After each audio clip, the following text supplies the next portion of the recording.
नमस्कार दर्शकों, बहुत बहुत स्वागत है आप सभी का इंडिया न्यूज के इस खास बुलेटिन में। बड़ी और ताजा खबरों के साथ मैं हूं लीच रॉय और सबसे पहले बात करेंगे बजट की। आपको बता दें इस वक्त की बड़ी जानकारी, वित्त मंत्री निर्मला सीतारमण ने 9वीं बार बजट पेश किया है। आपको बता दें उनका ये 9th टाइम है बजट अनाउंसमेंट। उनके पॉलिटिकल करियर के लिए तो है ही बड़ी बात, लेकिन वित्त मंत्री ने महिलाओं और छात्राओं के हित में जो फैसला लिया वो प्रदेश और देश के लिए भी बड़ी बात है। आम बजट में राजस्थान को बड़ी सौगात मिली है। आपको बता दें राजस्थान को बड़ा तोहफा दिया गया है। महिलाओं के लिए यहां पर बड़ी बात करती हुई नजर आई वित्त मंत्री। प्रदेश के 41 जिलों में गर्ल्स हॉस्टल बनाने को लेकर भी बात कही गई है। महिलाओं और स्टूडेंट्स के हित में एक बड़ा फैसला है। तो बड़ी खबर इस वक्त आपको बता रहे हैं, आजाद हिंदुस्तान के इतिहास में पहली बार रविवार को बजट पेश किया गया है। हर जिले में गर्ल्स हॉस्टल बनाने को लेकर जो घोषणा हुई राजस्थान के लिए एक बड़ी सौगात साबित होगी। जयपुर, अजमेर, अलवर में यहां पर गर्ल्स हॉस्टल खुलेंगे। आपको बता दें कि यहाँ पर जयपुर, अजमेर और कई जगहों पर जो है गर्ल्स हॉस्टल खुलने जा रहे हैं। बांसवाड़ा, बारां और बाड़मेर, भरतपुर में भी गर्ल्स हॉस्टल खुलने जा रहे हैं। ऐसे में भीलवाड़ा, बीकानेर और बूंदी में भी गर्ल्स हॉस्टल खुलेंगे। ये बड़ी खबर है। यहाँ पर राजस्थान को इस बजट अनाउंसमेंट में बड़ी सौगात मिली है। झुंझुनू में गर्ल्स कॉलेजेस खुलेंगे। जैसलमेर और जोधपुर में, करौली में, कोटा, नागौर, पाली में भी गर्ल्स हॉस्टल खुलने को लेकर जानकारी है। तो ये बजट अनाउंसमेंट, इसमें गर्ल्स हॉस्टल को लेकर, महिलाओं को लेकर, स्टूडेंट्स को लेकर जो है बड़ी राहत और पूरे प्रदेश को जो है बड़ी सौगात मिली है। सिरोही, श्री गंगानगर, टोंक में भी गर्ल्स हॉस्टल खुलने को लेकर जो है बजट अलॉट किया गया है। खैरथल, तिजारा, कोटपुतली, बहरोड में भी गर्ल्स हॉस्टल खुलने की जानकारी है।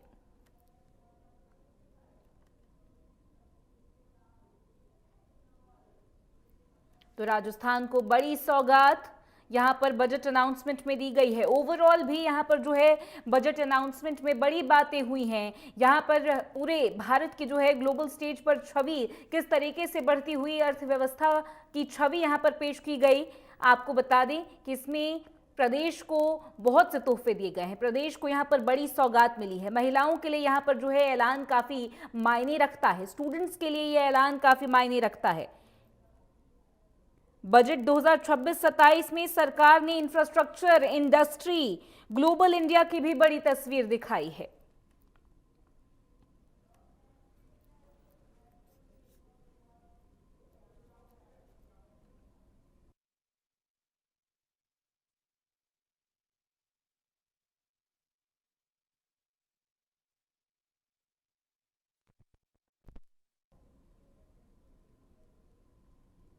तो बजट 2026-27 में सरकार ने बड़ी सौगात प्रदेश को तो दी है, लेकिन आपको बता दें ओवरऑल पिक्चर पर भी बात करेंगे।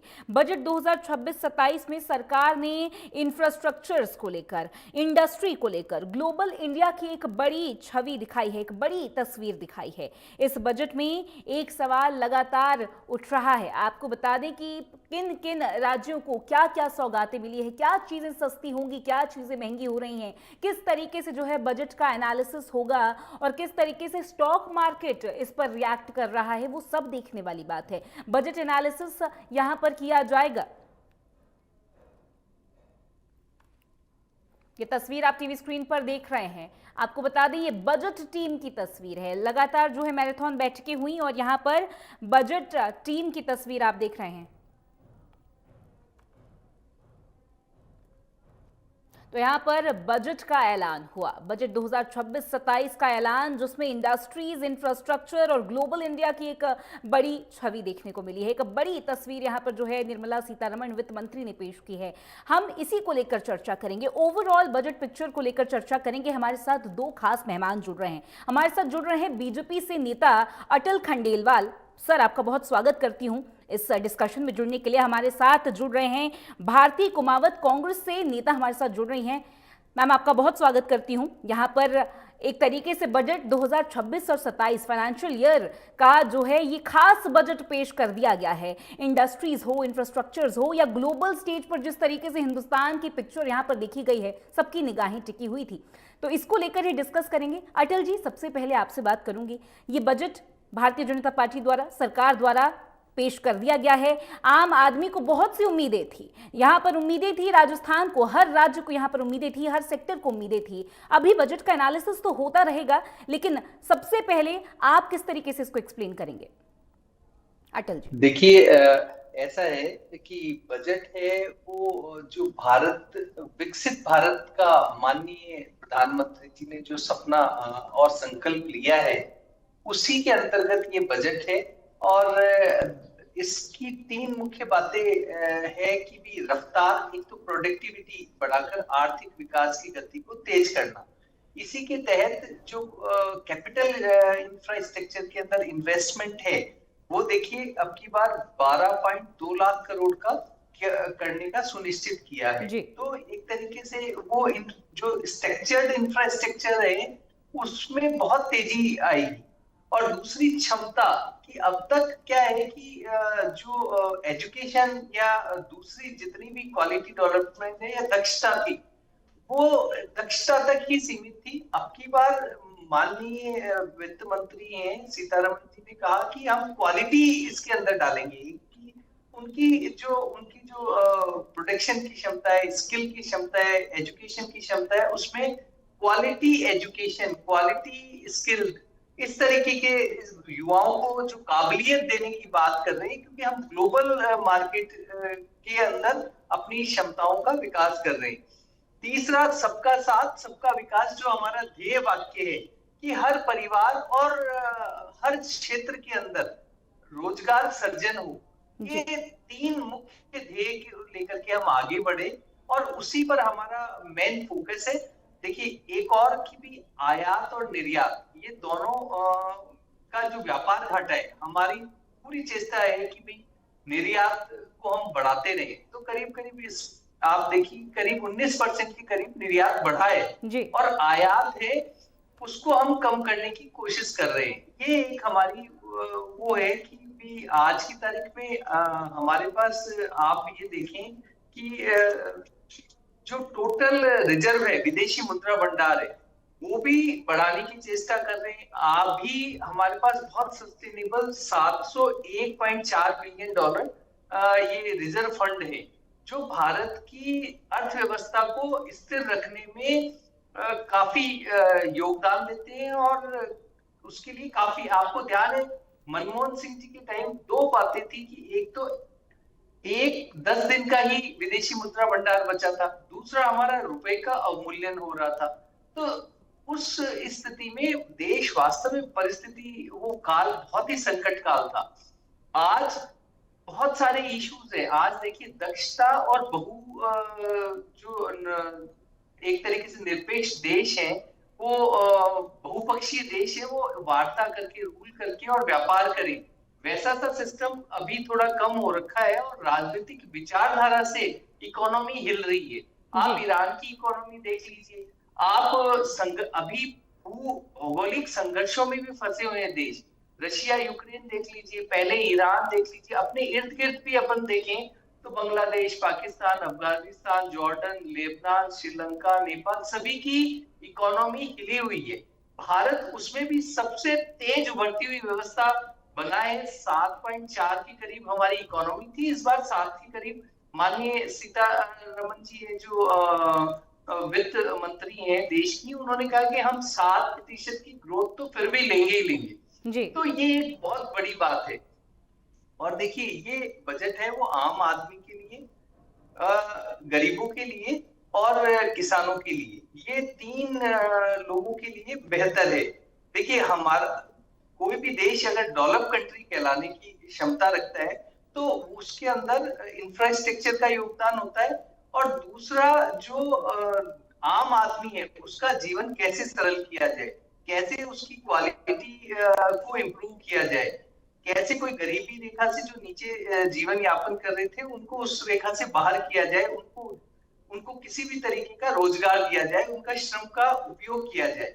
अब की बार एक और बात देखने को मिली कि उत्पादन, जो प्रोडक्टिविटी है, प्रोडक्शन है, प्रोडक्शन से जो ग्रोथ आनी है, उस पे भी फोकस किया गया। स्पेशली आप देखिए कि फार्मा इंडस्ट्री है, जो बायो फार्मा इंडस्ट्री है, उसके मैन्युफैक्चरिंग और रिसर्च दोनों के लिए 10,000 करोड़ रुपए दिए गए। कि भी इस सेक्टर को एकदम, इस सेक्टर में, हेल्थ सेक्टर में तेजी लाया जाए। यही सारी रिफॉर्म्स है वो कर रहे हैं कि भी 7 रेल कॉरिडोर से उसका निर्माण किया जा रहा है। हर डिस्ट्रिक्ट के अंदर महिलाओं के लिए हर डिस्ट्रिक्ट के अंदर छात्रावास बनाए जाए।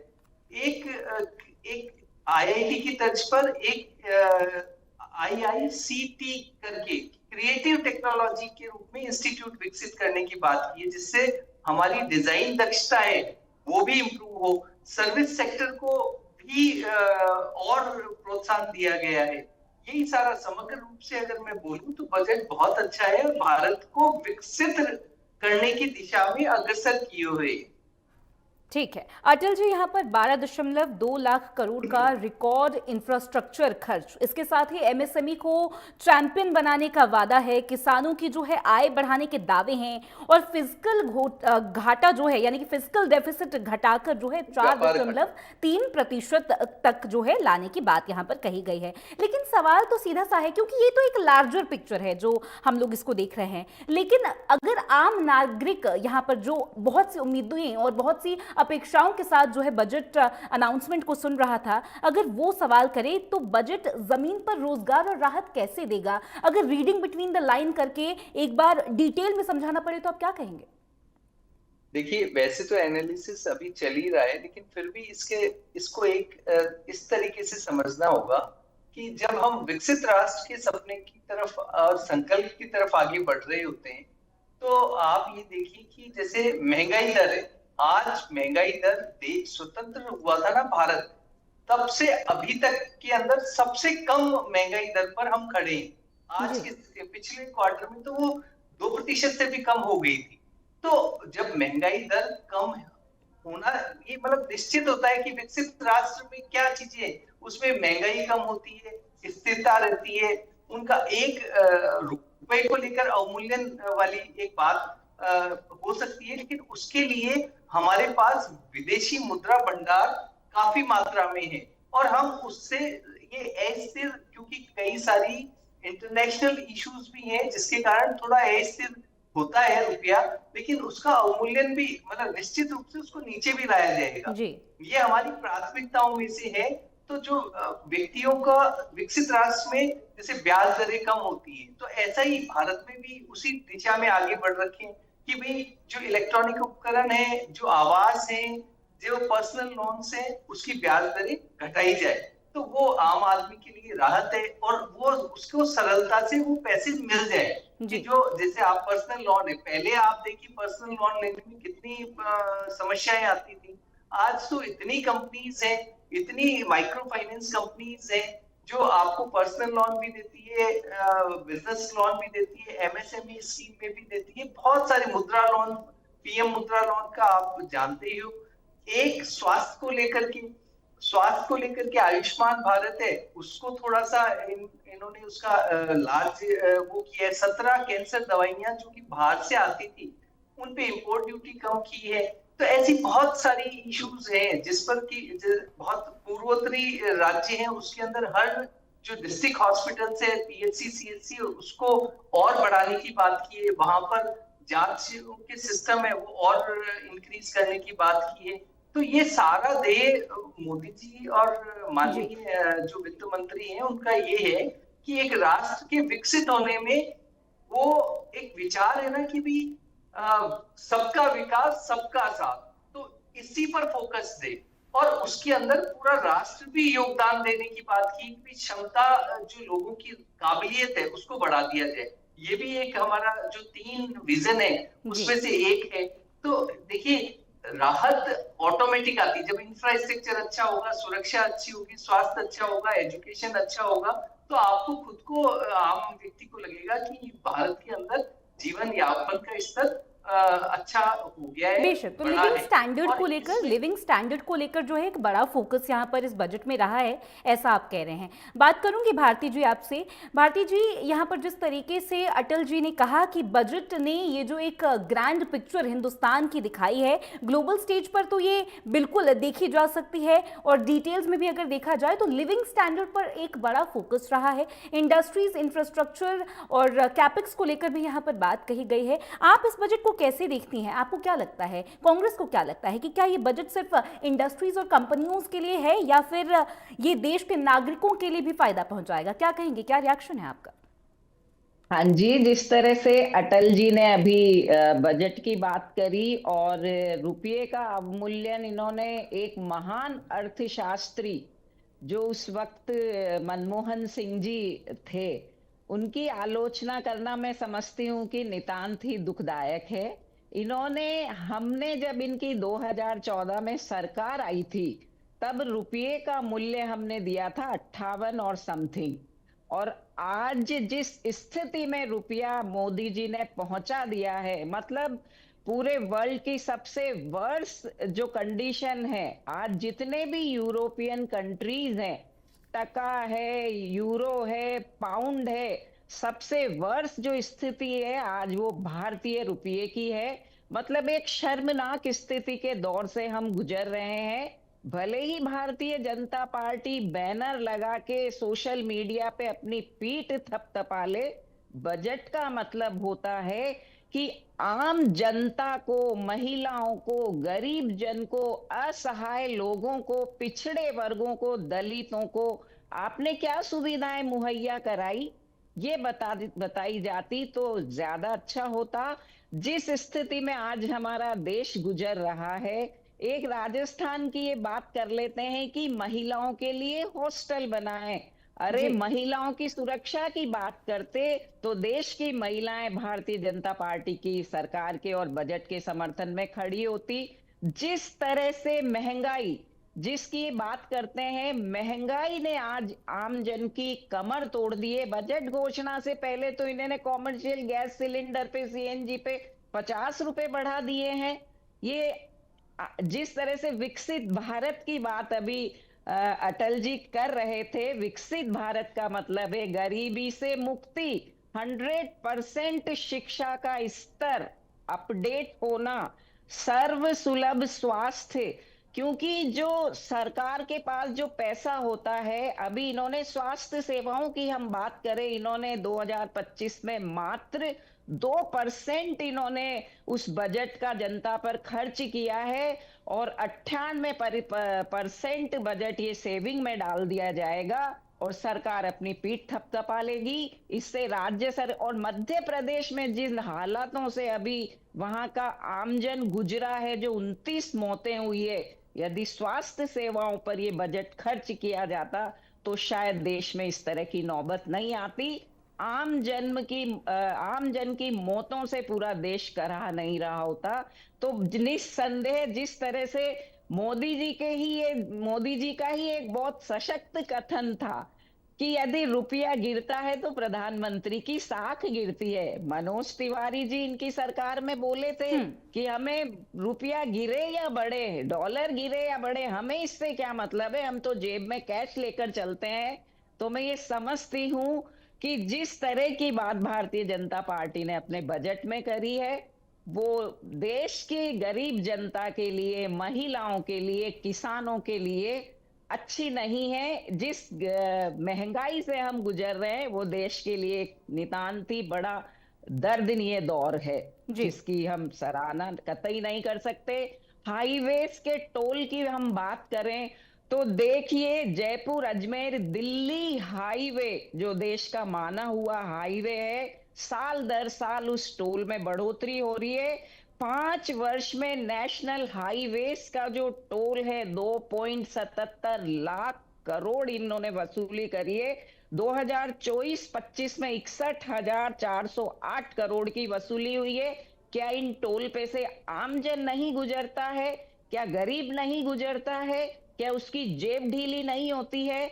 और जहां तक मैं हेल्थ इंश्योरेंस की बात करूं, हमें उम्मीद थी कि गरीब और रिटायर्ड पर्सन के लिए जो मिसिंग मिडिल क्लास हमें देखने को मिल रही है, उनकी जेब इन्होंने भले ही जीएसटी कम कर दिया हो, लेकिन इन्होंने प्रीमियम इतना बढ़ा दिया है कि आमजन उस बेनिफिट का लाभ ही नहीं उठा पा रहा है। तो भारती तो जी आप कह रही हैं, भारती जी आप कह रही हैं कि वित्त मंत्री निर्मला जी सीतारमण ने जो बजट यहाँ पर पेश किया है उसमें आम नागरिक को कहीं ना कहीं नजरअंदाज किया गया है। ये कांग्रेस का रिएक्शन है कि आम आदमी को नजरअंदाज करते हुए सिर्फ और सिर्फ ग्रैंड पिक्चर पर यहाँ पर बात की जा रही है। अगर कांग्रेस से किया जाए ये सवाल कि ये जो बजट पेश यहाँ पर किया गया है, इसको लेकर अगर आप कुछ रिफॉर्म फीडबैक देना चाहेंगे तो क्या कहेंगे? किस तरीके से जो है आम आदमी को अगर नजरअंदाज बीजेपी ने किया है, सत्ता पक्ष ने अगर नजरअंदाज किया है, तो किस चीज पे सुधार होना चाहिए था? देखिए, जो जन कल्याणकारी नीतियां हैं, हम मनरेगा की बात कर लें, और दूसरा, जब ये हमारे देश के लोग ही भारत में निवेश नहीं करना चाह रहे हैं, तो विदेशी निवेश भारत में कहाँ आएगा? बेरोजगारों के लिए रोजगारों का सृजन कहाँ से होगा? हम ये पूछना चाह रहे हैं। बल्कि इन सबके जो कैश ट्रांसफर इन्होंने जो चुनाव में किया है, उससे हमारा कर्जा बढ़ रहा है या घट रहा है?